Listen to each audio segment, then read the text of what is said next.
Hey everyone, it's Linz, and I am here at my favorite doctor's office. This is Dr. David Lipman. Hey. I brought him here today, or actually I came to him today because I see him regularly, but also because a lot of people are telling me they're having a lot of pain. And I want you guys to be able to work out and take care of yourself phenomenally, and this is the man. But before I get into him showing you exactly how to take care of the problems, with your hips, your back that you're complaining about, your knees, all of that, which is going to be so helpful for you to do at home, I want to tell you why exactly this amazing person became a chiropractor. Yeah, so I was actually being groomed at a young age to be going into my parents' my family business, which is plumbing manufacturing. And then in my mid-teens, I had a significant neck injury. I actually broke my neck in a motorcycle incident. And it was ultimately a chiropractor that pointed that out to me from an x-ray, and then with the adjustment actually got me out of pain and functioning like immediately. Insight, or the light bulb that went off for me, was that just because you have structural damage doesn't mean that you're going to have pain. So the other component, as I've learned over time, is the mechanical problems that exist from either structural damage or just the wear and tear of daily things, even without an incident that breaks your neck or does something significant like that. So that started my whole journey and letting me know that there's more to it, and that was my way of understanding that this is important information. I learned something from this incident as a patient, so I felt compelled to actually pursue this career so I can share that information with others, because I had never heard of that before. So that's what became important to me. So fortunately, after 34 years of doing this and having more injuries too, lumbar disc ruptured 10 years ago, all those things, I've never had surgery. The shoulder was dislocated when I was 5, and there was more injury from that. So all of this has really given me insight onto how to help manage this for myself and to help you manage it for yourself.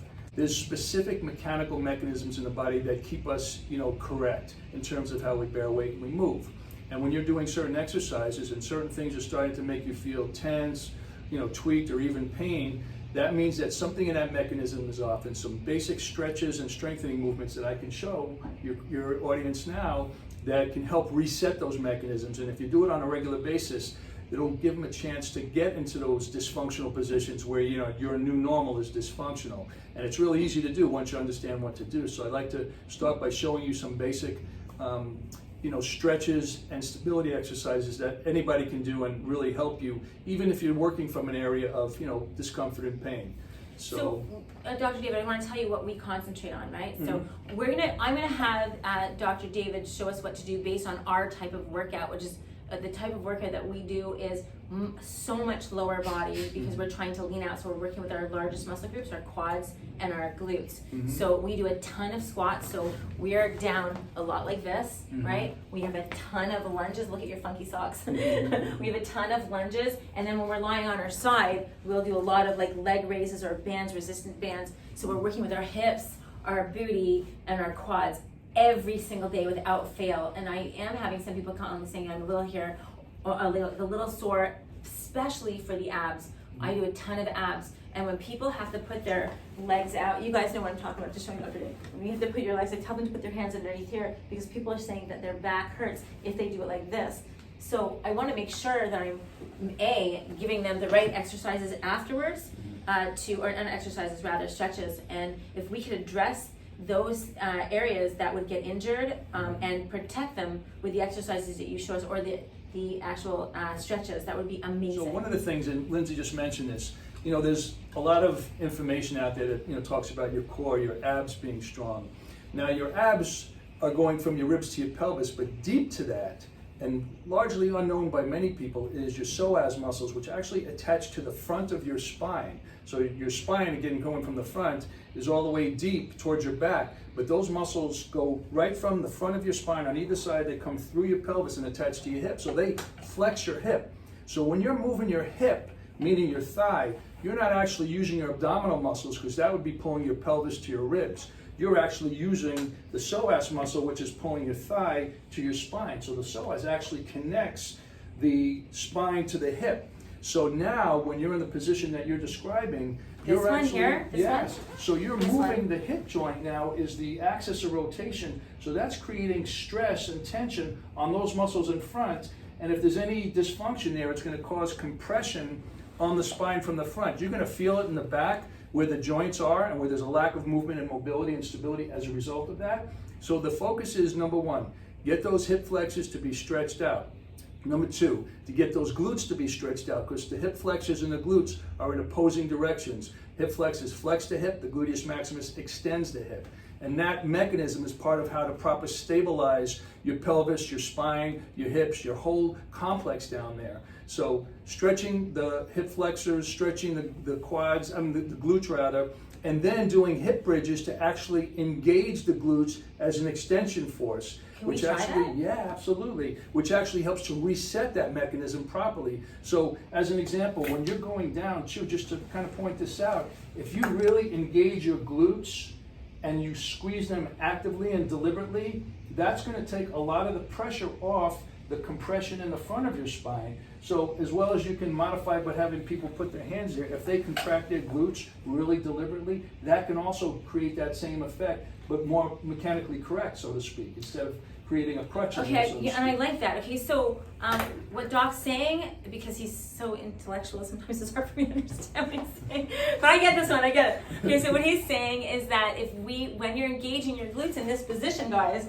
right? So when we're going down like this, instead of putting your hands underneath, because that is just taking the place, we can actually engage another muscle group and squeeze your booty as you go down. And that way you're actually even burning more calories and you're tightening your glutes at the same time. That's right. So I never do that. That's very good information. I never tell them to tighten the glutes. I just tell them to put their hands underneath their booty. Right. So now they're going to create the internal stability instead of using that from the outside. And that's the proper mechanism of how the spine is going to be supported in that motion that you're doing with it. Right. So in other words, you're actually creating that so in their everyday life that'll be stronger supporting their back rather than just using their hands as a crutch. Like exactly. A Band-Aid. Hands are a Band-Aid. Mm-hmm. This is the eventual cure. The actual correction, yeah. I love that. It's so good. Okay. So I'd like to show, a couple simple stretches that are easy to do. I don't know if we're going to be able to capture it in the No, guys, hold on. We're going to move this over here and we're going to show you the stretches that you guys can do, I guess, before and after, and then we're going to talk about the stretches that you can do if you feel an injury somewhere or pain somewhere, generically speaking, right? Sure. Okay, hold on one sec, guys. Be right back. Okay, so I got Dr. David on the floor. You're so amazing. Okay, so what we're going to be doing, guys, is because we work the lower body so much, I'm hoping that you guys can give us, or you can give us some stretches that are really, really going to help us avoid injury and make us really limber. And of course, we're going to talk about if they do have an injury, what they can do, generically speaking. Sure.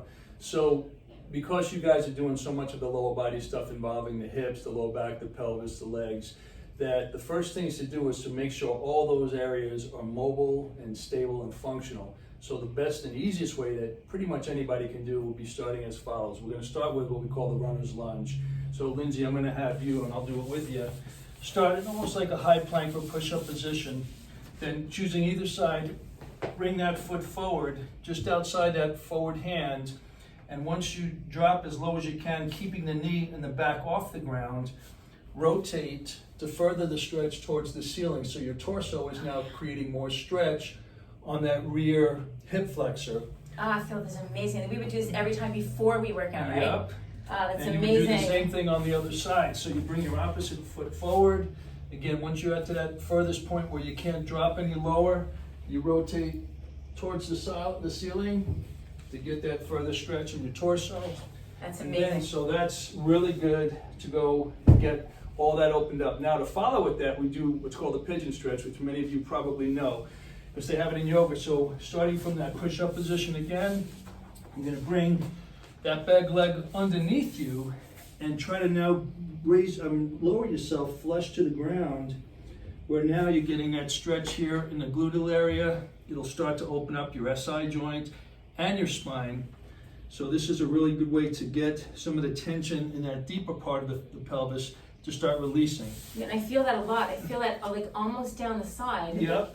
So you feel it there. Yeah, again, and I feel my lower back. I was going to say, yeah, so that's, again, as Lindsay can feel, wow. You're starting to mobilize those joints. Remember, we're trying to get joints mobile, muscles flexible, and then the whole area functional. So when you are doing your exercises, everything's moving more fluid. So those are two really great exercises to start with. And then I know you guys usually do that, I guess you call it the Cobra, right? Yeah, so after we do our ab exercises, I bring people up to stretch out that whole area there. And you were saying before that stretches your anterior spine? Yes, right? so again, those hip flexors are actually attached to the front of the spine. It's the front of the back. We tend to feel the tension of that in the back because that's where the joints are and where the lack of movement is happening because of that tension. It's like your springs are too tight in the front.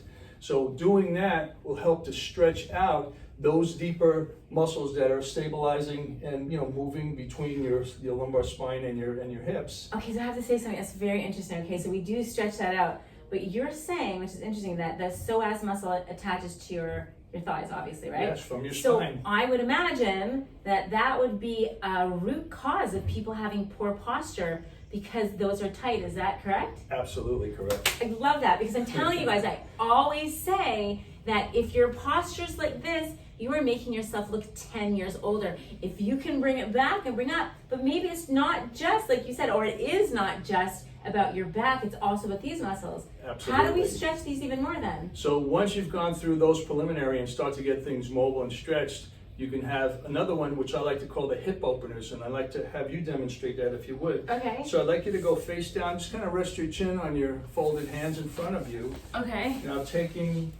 let's start with your right leg. I want you to bring your right leg up and bring it across to this side of your body and try to tap the floor here. So she's actually opening up in a rotational fashion now those elements of the spine, the SI joint, and the hips. Oh, my stomach. Yeah. So that's amazing. So you're getting your abdominal wall, obviously, but even more importantly, you're getting those deeper muscles. There you go. Stretching across. And each time you go back and forth, you try to go a little further away from your body, but try to tap the floor because that's going to help open up and mobilize the pelvis, the hips, the lumbar spine, so it'll become much more fluid when you start to do your exercises, whether doing leg lifts or squats or lunges, all those things.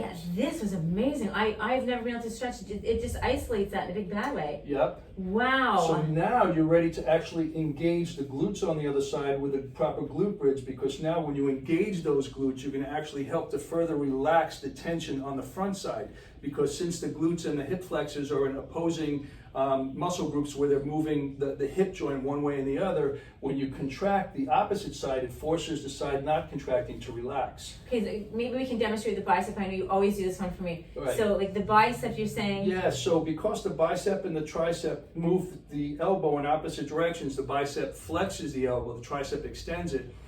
In the body, there's something called reciprocal inhibition. So if I want to flex my bicep, my nervous system has to shut down my tricep, because otherwise they're going to be fighting each other.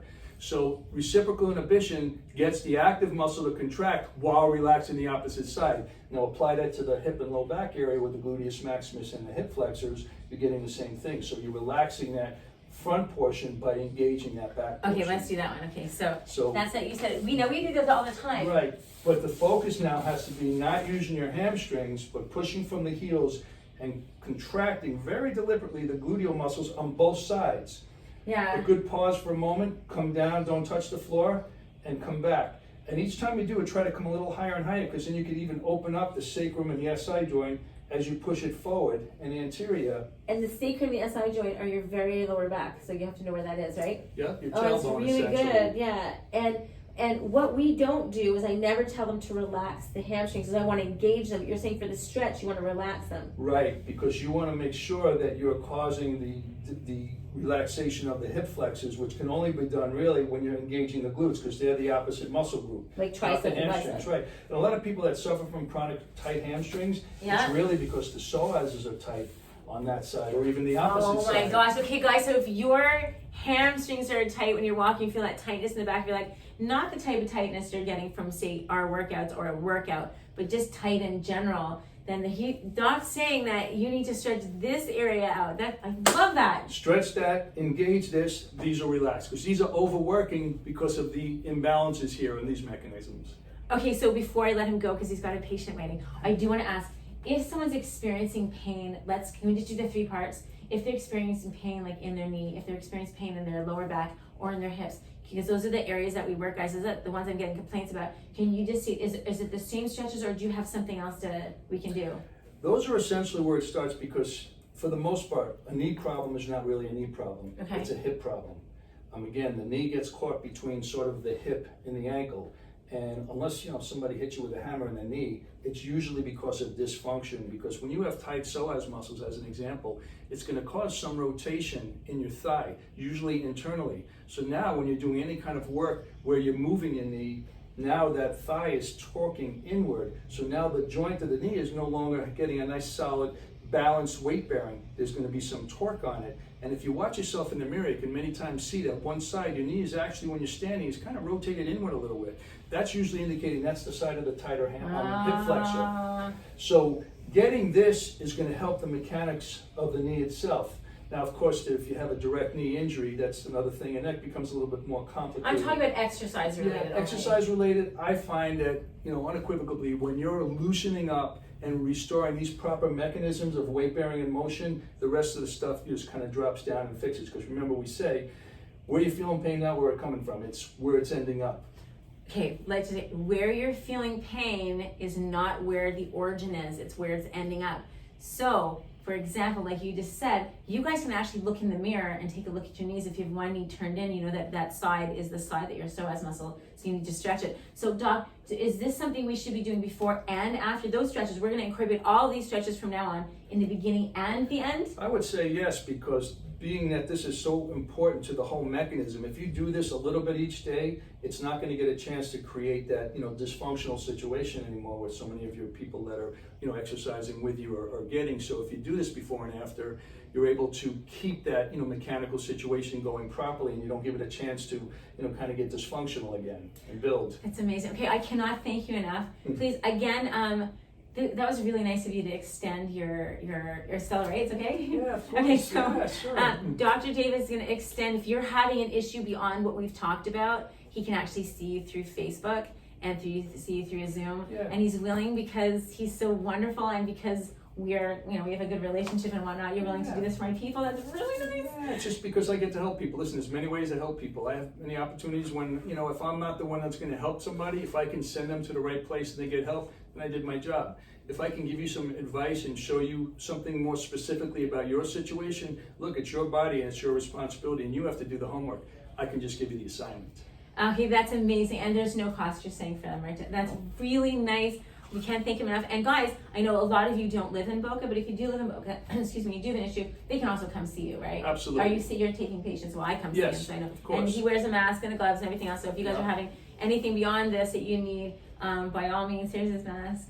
By all means, but you know, take advantage, guys. If you are not feeling good, I don't care if you're in Israel, I don't care if you're in Timbuktu, guys. If we have somebody who's amazing, I've been with him for years, and you're not feeling like something's weird when you're working out, have him take a look at it. It's no cost. He's just an amazing human being. I am so grateful. Thank you so much. And I will leave the number up here, Dr. David, for people to call you. Call or text. Or text. And if you want to come in, if you are in the Boca area and you do have a problem, you can also come in like I do. So, you know, it's all good. I can't, social distancing hard. Air hugs to you. You guys are amazing. Thanks for watching. And again, amazing. We cannot thank you enough. We're so grateful. My pleasure. Bye, guys. Bye-bye.